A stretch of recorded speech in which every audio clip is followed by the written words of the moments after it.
Arras, cela joue croisette et paillettes à l'occasion de la 10e édition de Plan Séquence, son festival international du cinéma. Ça commence vendredi, mais la ville est déjà en effervescence. Un événement qui monte en puissance depuis 10 ans, comme nous le montrent Frédéric Béal et Jean-Pascal Crinon.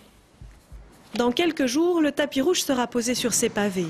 Arras fait son cinéma pendant 10 jours et accueille les stars du grand écran pour la 10e fois. Le premier festival a vu le jour en 2000. La première idée qu'on avait, c'était de dire on peut amener en région Nord-Pas-de-Calais des grands noms du cinéma, et donc l'occasion d'une rétrospective quasi intégrale de leur œuvre, ça pouvait être l'occasion de réaliser un peu cette envie.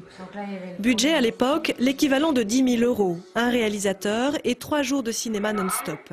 10 ans plus tard, plus de 20 000 spectateurs se précipitent pour assister aux projections et 80 réalisateurs sont mis à l'honneur. Aujourd'hui, on est à 350 000 € de budget. C'est 10 jours de festival, c'est plus de 100 invités. C'est devenu un festival international. Incontournable, la question du meilleur souvenir.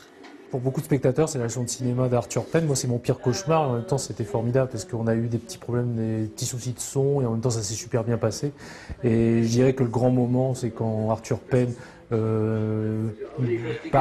évoque Bonnie and Clyde, ce grand film mythique, et puis d'un seul coup il s'est complètement enflammé, il s'est levé de sa chaise et il a commencé à mimer le tournage du final de Bonnie and Clyde en plaçant les caméras et en gesticulant dans tous les sens. C'était absolument magique parce on aurait dit qu'il revivait complètement la scène, quoi.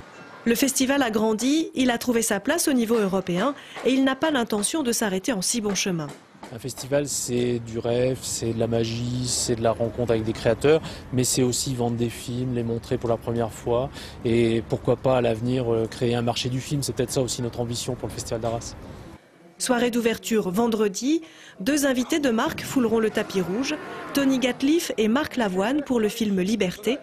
Et les invités d'honneur pour cette 10e édition, Patrice Chéreau avec son film Persécution et le russe Pavel Lougin avec son film Le Tsar.